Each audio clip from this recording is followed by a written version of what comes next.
manchette, aujourd'hui, réaction du député Yves Perron suite au dépôt du budget fédéral. Bonjour à tous et bienvenue à votre bulletin d'information sur les ondes de CTRB, votre télévision locale et régionale. Aujourd'hui, le 8 avril. Le député Yves Perron était de passage dans nos studios cet après-midi. Il en a profité pour nous parler du budget qui a été présenté, le budget fédéral qui a été présenté hier, et il nous a donné son analyse de ce dernier budget, donc présenté, le plus récent budget, présenté par le gouvernement libéral. On écoute ses commentaires. Bonjour Yves, Bonjour. Bienvenue dans nos studios, on est bien content de te voir. Hier, on s'est parlé en direct d'Ottawa, donc on a quand même des grosses journées. Comment ça s'est passé hier à 4 heures, quand ils ont annoncé le budget? On a écouté le budget et on a été bien déçus. Oui, hein? Oui, c'est sûr qu'il n'y a pas que du négatif, mais en ce qui concerne nos demandes, c'est trop peu puis rien dans le fond. Parce que ce qu'on demandait, c'était assez simple. On allait les transferts en santé sans condition. On ne les a pas obtenus. Il n'y a pas rien eu pour On la s'y santé. attendait. En fait, oui, il va y avoir un régime d'assurance dentaire géré par Ottawa. Donc, un empiètement dans les compétences. Oui. Que, évidemment, vous comprendrez qu'on n'est pas content. Pas qu'on est contre un soin dentaire public, mais c'est Québec qui est responsable de cet aspect-là. Okay. Après ça, nos aînés, les pensions vieillesse à partir de 65 ans, ils ne comprennent pas. Là. Ils ne veulent pas comprendre. Puis à chaque fois qu'on pose des questions, on se fait répondre des belles phrases creuses. On a toujours été là, on sera toujours là, on les a aidés, mais concrètement, on est encore en train de créer 2 classes d'aînés. Donc ceux de 65 ans et plus auront moins d'argent que ceux de 75 ans et plus. Oui. Ah, ça, c'est une grave injustice qu'on va continuer de dénoncer. On voulait des mesures pour l'inflation. Il n'y a pas grand-chose. Il y a le fameux 500 $, eux autres aussi, qui ont sorti Ouais. pour les appartements, mais je pense qu'il n'y a aucune modalité. C'est un beau... Un montant, si j'ai bien compris, ponctuel pour ceux qui ont de la misère à trouver un logement. C'est pas clair. Mais c'est pas évident, hein? Ça Non, va être qui c'est ne ça. trouve pas un logement puis qui en trouve un, là? Voilà. Puis comment ça va être administré, en tout cas, c'est très vaste. C'est sûr qu'on avait la demande là, de régler, d'investir dans le logement, dans les réserves autochtones puis dans l'eau potable. Il y a des engagements là-dessus. Bon. On a parlé là, du fameux nouveau programme de CLI, APP. Là. Ouais. Ça Accès au logement. ça semble pas faire l'unanimité. Ça Mais en semble fait- dire que ça crée des classes. Oui, ils veulent aider l'accès au logement, mais est-ce que c'était la bonne façon de le faire? Bien, je pense pas, honnêtement, parce que ça va avantager les gens qui ont des sous pour épargner, puis les gens qui veulent s'acheter une maison dans 10 ans. Mais concrètement, aujourd'hui, de pouvoir mettre de l'argent dans un CELI à l'abri de l'impôt pour faire un versement comptant sur une maison, ça ne va pas régler le problème de logement qu'on vit présentement. Puis il y a aussi la hausse du coût des loyers qui est importante. Et ça vient beaucoup d'une carence en offre de logement. On manque de logement. Donc, il faut investir massivement en logement social. Et là, on trouve qu'on n'a pas grand-chose, encore une fois. Et il faut libérer un bloc de logement pour les gens à faible revenu. Puis, les logements qui s'occupent présentement puis qui grèvent trop leur budget sont libérés pour d'autres gens. Oui. C'est ça la logique. Évidemment, les pénuries de main-d'œuvre, nous aussi, on trouve qu'il n'y a pas grand-chose. On voulait qu'il y ait des mesures concrètes pour l'inflation pour les gens à faible revenu, entre autres, juste indexer les versements que le gouvernement fédéral fait, remboursement de TPS, des trucs comme ça, et accélérer les paiements. Ça ne coûte rien au gouvernement, ça. À la place d'avoir envoyé un chèque aux 3 mois, un chèque à chaque mois. Ça peut aider une grande quantité de personnes. Ça peut avoir l'air drôle quand on dit ça, là, puis que les gens ne manquent pas d'argent. Je comprends, oui. Mais il y a beaucoup de personnes qui sont toujours un peu serrées. Puis si l'argent rentre plus régulièrement, c'est plus facile. C'est des petites choses. Il faut faire preuve d'imagination. C'est bien dommage. Mais... Bref, on pense que ce ne sera pas un budget qui va passer à l'histoire. Tu sais, dans le sens que... Bon, il va passer à l'histoire comme étant le premier budget d'une alliance NPD libérale. Là, ouais, mettons avec un paquet d'empiètements dans les provinces. On dit les provinces qui... Non seulement on n'annonce pas de transfert au centre de santé pour les provinces, mais on dit ceux qui ont de la misère, ils nous appelleront, on va les conseiller. Voyons donc. Okay. Ils n'en ont pas d'hôpitaux, le syndicat fédéral. Tu sais, à un moment donné, il faut arrêter de dire de niaiseries. Là. Puis il faut être sérieux, là. Fait que, on a une grave problématique. Pour la région ici, bien sûr, on a notre dynamique de berge, là. Ouais. C'était dans nos demandes. il n'y a encore rien. Encore Ça rien. justifie qu'on on va poursuivre notre lutte. Ça, c'est clair. Mais pour la pyrotite dans la partie Mauricie, il y a une annonce de 26 millions. La demande de la coalition, c'était à 50. Est-ce que ça va répondre adéquatement? Puis je pense qu'il y a un enjeu au niveau des dates aussi. Il faut que ça couvre tout le monde. Oui, c'est ça. Mais au moins, il y a quelque chose. Puis ça, c'est suite à nos pressions, on est content.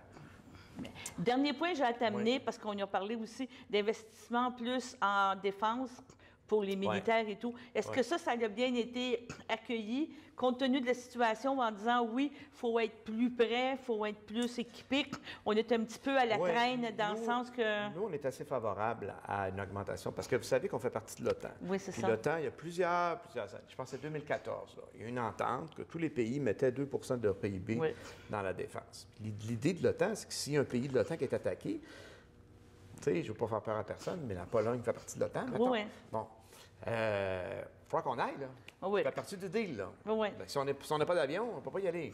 Fait que là, on était à 1,2 puis là, ça monte, je pense, à 1,5 Mais il y a toute une dynamique de lourdeur. Vous savez que le fédéral est tellement inefficace à peu près partout. C'est encore pire dans l'armée. Et récemment, là, on demandait aux militaires d'aller s'acheter eux-mêmes des bottes puis d'amener la facture pour qu'on leur rembourse parce qu'ils n'étaient pas en mesure de fournir des bottes à leurs militaires. On est là. Je sais, vous parler des chasseurs F-18.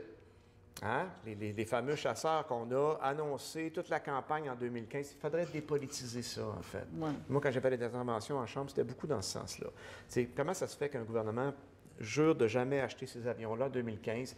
Il a annulé la commande. Il a mis des milliards pour réparer les vieux avions qui tombaient à terre. Il a racheté des avions usagés. Puis là, quand on parle de matériel usagé, je pourrais vous parler des sous-marins. Oui, c'est ça, je m'en allais dire. Des feu, bateaux. On a perdu un militaire. C'est pas drôle. Là. Les bateaux aussi. C'est incroyable. Et finalement, après 10 ans, on dit, finalement, on va les acheter, ceux qu'on a annulés la première fois. Après ça, on se demande pourquoi, des fois, on manque d'argent. Combien de milliards ont été mis là-dedans? Je comprends.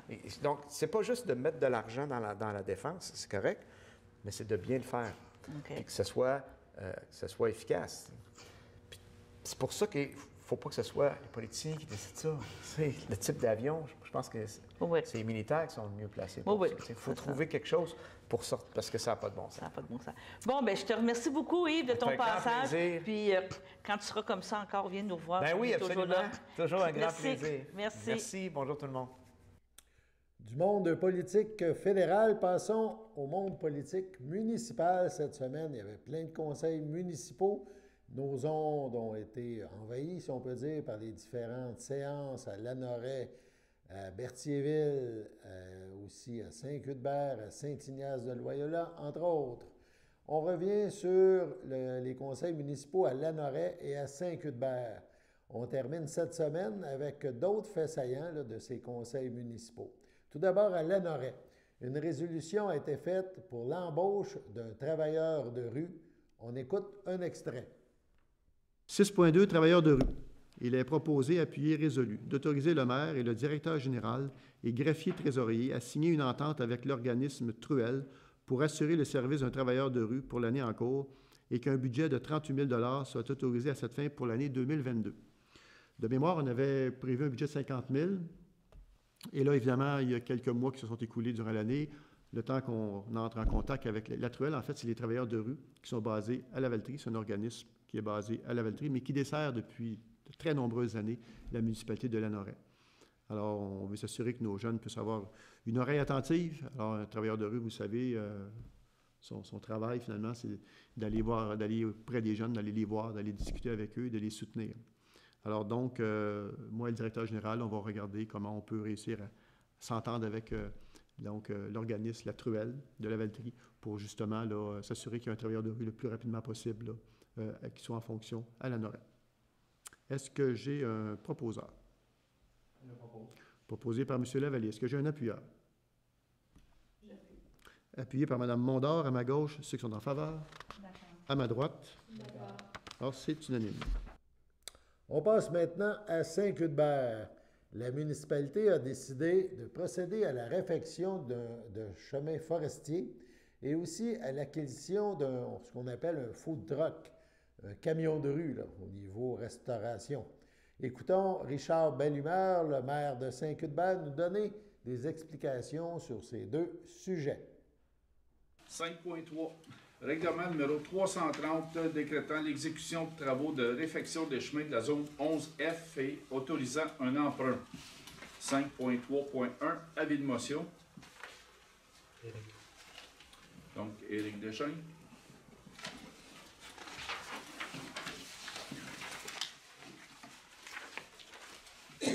Donc, le projet de règlement que vous apprêtez à adopter, dans le fond, les grandes lignes, c'est que les chemins forestiers doivent être refaits. Puis, il y a, disons, une erreur d'interprétation de la loi qui a été faite dans le passé, où là, maintenant, on doit... Ça nous appartient, ces chemins-là. Alors qu'auparavant, on considérait que ça appartenait aux propriétaires de la zone et que c'était leur responsabilité de l'entretenir. Or, ce n'est pas le cas. Donc, pour faire les travaux, on estime environ 500 000 $ en incluant les imprévus. Le coût des travaux pour cet été, puis une partie de l'été prochain, de l'autre été, en 2023. Donc, le règlement d'emprunt, c'est pas autorisé les travaux, c'est tous les chemins forestiers dans la zone 11F qui doivent être refaits, à l'exception d'un petit tronçon. Les travaux d'entretien, d'amélioration comprennent le chargement des chemins, le nivelage des chemins, le drainage des chemins, le profilage des fossés, l'ajout de ponceaux, l'entretien et la coupe de la végétation, l'arpentage de l'assiette des voies publiques d'après le cadastre en vigueur et tous les autres travaux nécessaires pour rendre carrossables les chemins. Donc, on est obligé, de par la loi, de les rendre carrossables 3 saisons par année. Donc, c'est un montant de 500 000 $ qui va être appliqué pour l'achat et la location de matériel nécessaire à l'exécution des travaux. Donc, aussi, ça va inclure les intérêts sur l'emprunt temporaire et la taxe de vente qui ne nous est pas remboursée. Et cependant, ça exclut les coûts qui sont relatifs à la masse salariale, à l'entretien et l'amortissement des équipements de la municipalité. Autrement dit, comme on avait décidé, comme vous avez décidé en séance de travail, c'est que c'est le fonds général qui va payer le salaire de nos employés, notre machinerie actuelle, mais tout le matériel va devoir être acheté. Ça embarque sur ce règlement d'emprunt. Ensuite, c'est pour payable sur une période de 10 ans. Et la méthode de remboursement du règlement d'emprunt va se faire via une taxe spéciale qui va être appliquée à tous les lots qui ont frontage sur les sections qui vont avoir été refaits. Okay. Puis, ces lots-là vont être taxés au prorata de la superficie du lot. Donc, ça va être le règlement d'emprunt va être compensé par la taxe spéciale. C'est l'essentiel du règlement. Moi, j'aurais une question. Oui. Advenant le cas où ça prendrait du dynamitage ou ben non, un autre service d'un autre entrepreneur général, une excavation, c'est eux autres qui vont payer les frais. Ça ne va pas dans le fonds général. Non. La seule chose que le fonds général va payer, c'est le salaire de nos employés puis l'utilisation de nos équipements. OK, c'est ça. Si on a besoin de fournisseurs... S'il y a besoin de dynamitage, ben non, on n'est pas capable de faire les travaux pour X raisons, ça prend un autre, c'est eux autres qui vont payer. Exactement. C'est bon, merci. Ça prend un proposeur. Annie? Annie Sylvestre. Appuyé par Vincent Bergeron. Tout le monde est d'accord? Oui. Le point 5.4. Soumission pour la pompe de gazon pour la saison 2022. Donc, évidemment, avec les travaux qui s'en viennent sur nos chemins forestiers, ça va occuper plusieurs de nos employés. Donc, il y a certaines tâches que vous avez décidé de donner en sous-traitance. Donc, on a eu un entrepreneur qui s'appelle Entretien Gabriel Sylvestre Incorporé. C'est un entrepreneur de Saint-Barthélemy. Il y a des contrats avec la municipalité de Saint-Barthélemy puis de Saint-Ignace de Loyola aussi. Donc, pour l'entretien, la coupe de gazon du cimetière, les terrains de l'église et du presbytère, on parle de l'église de Saint-Hubert, du parc municipal, l'hôtel de ville et de notre usine de filtration. Sa soumission est au montant de 24 777,50 avant taxe.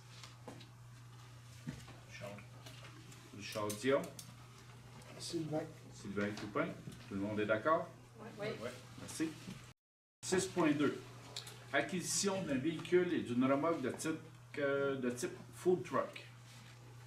Donc, c'est un peu le même principe que pour la remorque de service.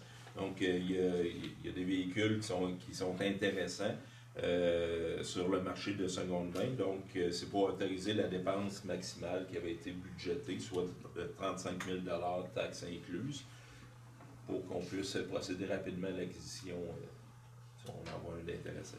Pour rassurer tout le monde, c'est pas que la municipalité veut opérer un restaurant, c'est qu'on veut provoquer des choses pour qu'il y ait un restaurant. Qu'il y ait un restaurant à Saint-Cuthbert, on va lancer un appel à tous pour trouver quelqu'un qui veut opérer ce petit commerce-là, puis qu'on ait un resto dans Saint-Cuthbert. Puis si la démarche qu'on fait aujourd'hui, c'est pour se préparer à la dépense. Puis si toutefois ça ne voit pas le jour, on ne voit pas pourquoi on ne le fera pas, première des choses. Et deuxièmement, on ne perdra pas d'argent si on le revend. Fait que c'est pour ça qu'on procède de cette façon-là. Donc, il est proposé par Éric Deschênes, appuyé par Annie Sylvestre. Tout le monde est d'accord? Oui. Merci. Le samedi matin, dès 9h30, nos téléspectateurs sont invités au Super Bingo télévisé diffusé de nos studios de Berthierville. Depuis maintenant une vingtaine d'années, plusieurs adeptes de la télévision régionale se sont partagés un montant de 600 $ disponible chaque semaine lors de cette joute de bingo télévisé. Un animateur et 3 bénévoles se succèdent à la caméra dans le but de vous faire passer une petite heure agréable et payante le samedi matin. On peut se procurer les cartes de jeu chez les dépositaires autorisés participants, c'est-à-dire à Berthierville, le dépanneur Formule 1 rue Gilles Villeneuve, le marché IGA Extra sur la rue Gabrielle Brissette, le marché Métro rue Notre-Dame, la pharmacie Proxime rue Frontenac, le garage Pétroté sur la rue Gilles Villeneuve et à Saint-Ignace-de-Loyola, le marché Aldo rang Saint-Michel, le dépanneur Le Magasin Esso sur le chemin de la Traverse. C'est un rendez-vous tous les samedis matins à 9h30 sur les ondes de CTRB, votre télévision régionale et communautaire.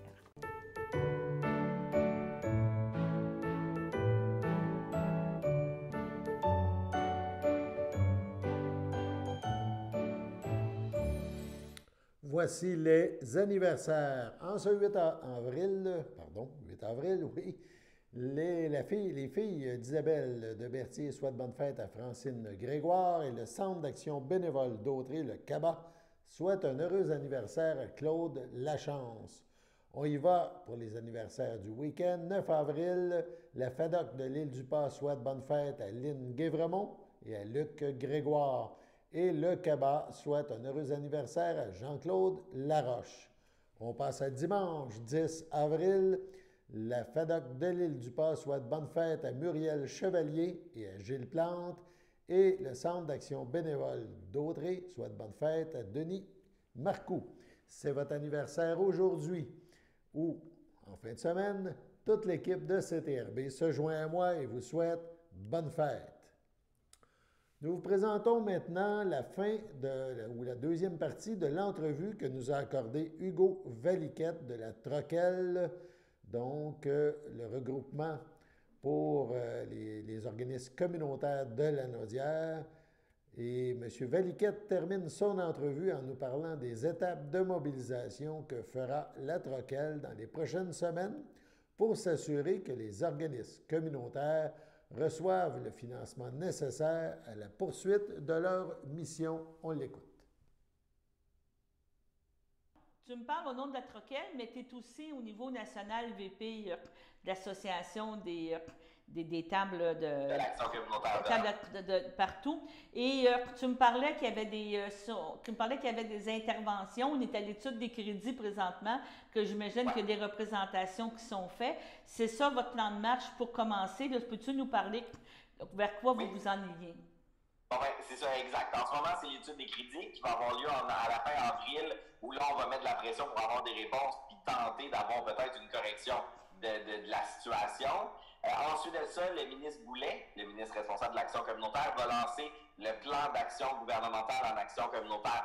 On devrait mieux comprendre un peu toute la situation. Puis aussi, on va avoir des mesures pour soutenir l'action communautaire dans ce plan-là. On a vraiment hâte de les connaître. Et après, ben, on s'en va en élection. Donc là, ben, pendant l'élection, évidemment qu'on va se rendre visible. Ici, dans la région, la Troquelle va organiser des débats, un dans le sud, un dans le nord, pour parler de la réalité des organismes communautaires autonomes. On va aussi faire plusieurs conférences de presse. On va vraiment être partie prenante de la campagne électorale parce qu'il faut en finir un jour de ce financement-là.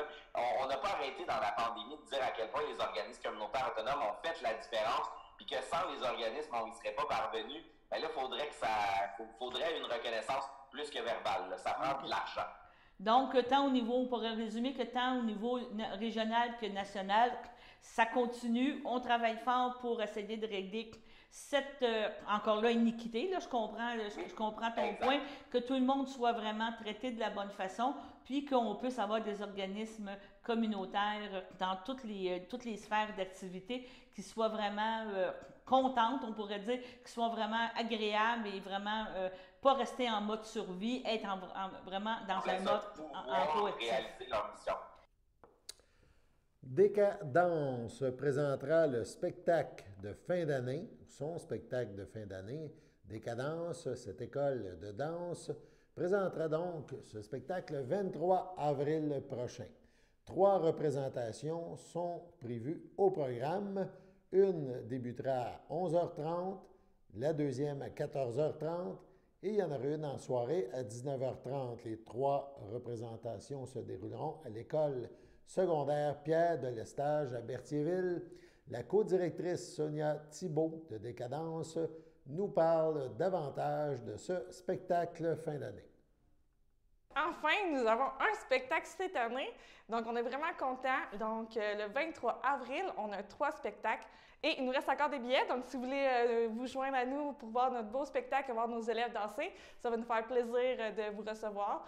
Donc, les coûts de billets sont à 15 $ et nous sommes au local pendant les heures de cours. Et vous pouvez nous rejoindre sur notre page Facebook si vous avez des questions. Est-ce qu'il va y avoir des billets sur place aussi? Est-ce que s'il y a de la place encore, tu vas mettre des billets sur place pour aller voir le spectacle? Oui. C'est bien ça? OK. Exactement. Et moi, quelle autre question que j'ai à te poser? Le spectacle, tes élèves, c'est quoi? Ça commence à 2 ans, 3 ans, parce qu'on va passer des petits bouts de show, mais tu as des adultes aussi. Hein? Il y a de tous les styles et toutes les tranches d'âge. Hein? Oui, effectivement, on a de 3 à 5 ans. Et ça monte jusqu'à adulte. Puis aussi, cette année, depuis 3 ans, on a Karine Chavrier, qui est notre professeure de hip-hop et qui fait aussi le cours avancé cette année. Donc, en fait, c'est une grande professeure qui a fait une carrière en France. Depuis l'âge de 4 ans, elle danse. Elle a fait un conservatoire en danse en France. Elle a eu son école pendant 10 ans. Puis là, elle est au Québec depuis à peu près 5 ans.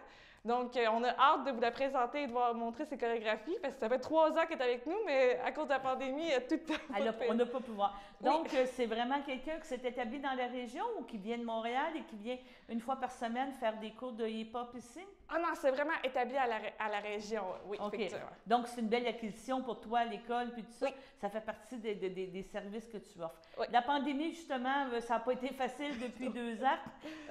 C'était quoi, là? Parce que là, on pourrait dire que depuis le début de l'hiver, c'est accessible, autant tes adultes, tes enfants. Est-ce que tu as réussi à récupérer pas mal tous tes élèves, puis que ça a vraiment bien redémarré, puis on espère qu'après ça, en septembre, ça soit bien?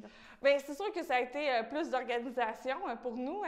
Donc, c'est sûr que quand on a fermé à cause de la zone rouge, tout ça, ça a été plus difficile, mais on s'est retroussé les manches et la clientèle était présente. Donc, on est contente d'avoir nos habitués et des nouveaux aussi. Donc, ça va être vraiment bien. Donc, on réinvite les gens. On n'oublie pas, c'est le 23 avril. Oui. Allez sur la page Facebook du Studio Décadence et on vous invite aussi à venir voir le spectacle, en profiter. Ça fait vraiment, premièrement, un bel hommage aux jeunes qui ont travaillé toute l'année pour apprendre ces chorégraphies-là, mais pour avoir une belle journée aussi, une belle activité culturelle dans la région.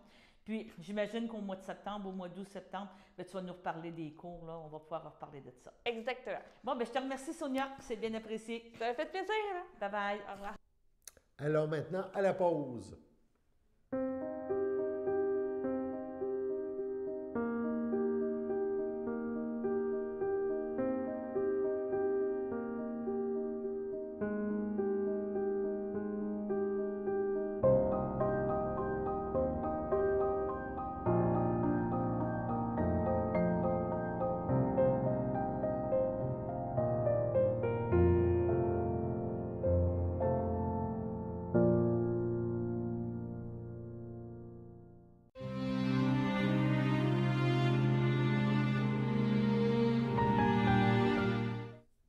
CHDL Saint-Charles-Borromée, le 8 février, à 75 ans, est décédé M. Roger Carrier, retraité de la Sûreté du Québec, époux de Lise Lévesque, demeurant à Saint-Gabriel-de-Brandon, autrefois de Berthierville. Il laisse dans le deuil, outre son épouse, ses fils Nicolas Carrier, Martine Grégoire, Mathieu Carrier, Marie-Ève Robitaille, ses 3 petits-enfants Frédéric, Émilie et Sarah, ses sœurs Gisèle et Claudette Carrier, ainsi que les membres de la grande famille Lévesque et plusieurs neveux, nièces, autres parents et amis. La famille vous accueillera samedi, le 9 avril, en l'église Sainte-Geneviève de Berthier, dès 13h. Pardon.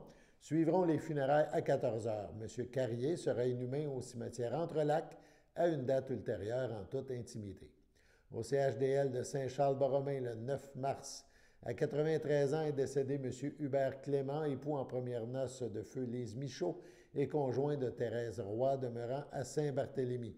Il laisse dans le deuil, outre son épouse, ses enfants Nicole Clément, Normand Moreau, René Clément, André Bordelot, Michel Clément, Jean-Marc Lupien, Mario Clément, Suzanne Brault, ses 3 petits-enfants, Jim Savignac, Jean-Pierre et Geneviève Clément, son arrière-petite-fille, Jeanne Savignac, sa sœur et ses belles-sœurs, Thérèse Clément, feu André Messier, Ghislaine Lemire, feu Gérald Clément, Georgette Massé, feu Bertrand Clément, Claire Fafard, feu Jean-Guy Michaud, ses belles-filles Micheline Massé, Guy Gauthier, Guylaine Massé, Guy Branchot, ainsi que plusieurs neveux, nièces, autres parents et amis. La famille vous accueillera samedi, le 9 avril, dès 10h, au complexe funéraire Efterio à Berthierville, route 138, donc rue Notre-Dame. Suivra une liturgie en la chapelle du complexe à 14h30. Au CHDL Saint-Charles-Borromée, à 88 ans, est décédée Mme Françoise Champagne, demeurant à Lanoret. Lui a précédé son fils Alain, Sylvie Bergeron. Elle laisse dans le deuil ses enfants, Monique Desrosiers, Alain Guévremont, Mario Desrosiers, Martine Savard, Serge Desrosiers, Marie-André Provençal, Jean Desrosiers, Anne Piché, leur père Bernard Desrosiers. La famille vous accueillera le 9 avril dès 13h en l'église de Lanoret. Les funérailles suivront à 14h. Voilà, on passe à la météo.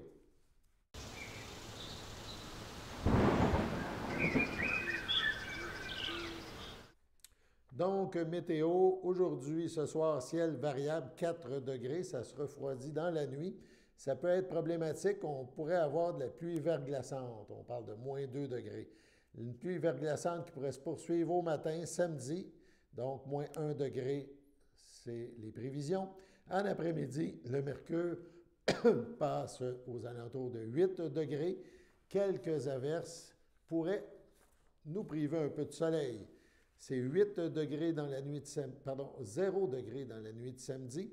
On parle de pluie verglaçante possible, de grisaille dimanche matin avec 1 degré. Le soleil revient enfin pour de vrai dimanche. On parle maintenant de 9 degrés, peut-être encore quelques petites gouttelettes de pluie. Bref, le temps gris nous lâche pas. Voilà, c'était votre bulletin d'information sur les ondes de CTRB. Alain Bellemare au pupitre qui vous souhaite bon week-end.